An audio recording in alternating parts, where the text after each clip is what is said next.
Bright-eyed Marlis Purdy carried a steel bucket around to the side of the garage to the rabbit hutches, which were stacked up on top of each other like Manhattan walk-ups.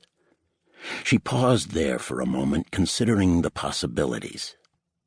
A dozen New Zealand whites peered through the screened windows, their pink noses twitching and pale eyes watching the intruder, their long ears turning like radar dishes, trying to parse their immediate future.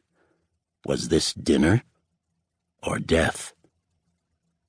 A car went by on the gravel road on the far side of a ditch line of lavender yarrow and clumps of black-eyed Susans and purple coneflowers, throwing a cloud of dust into the late afternoon sun. Marlis turned to look. Laurie Schaefer, who lived 3 more miles out, didn't bother to wave. Marlis was a sturdy woman in her 50s, white curls clinging to her scalp like vanilla frosting. She wore rimless glasses, a homemade red-checked gingham dress, and low-topped Nikes.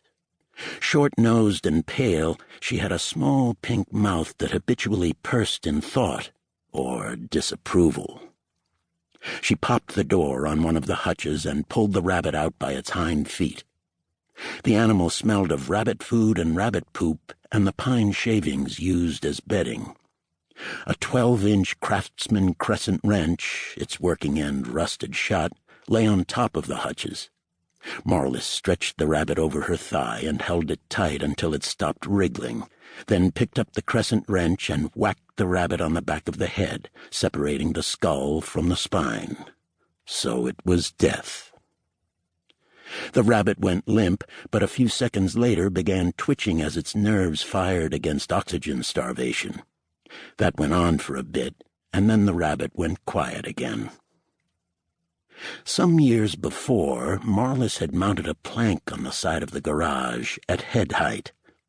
Before mounting the board, she had driven 2 20-penny common nails through it so that an inch of nail protruded, angling upward.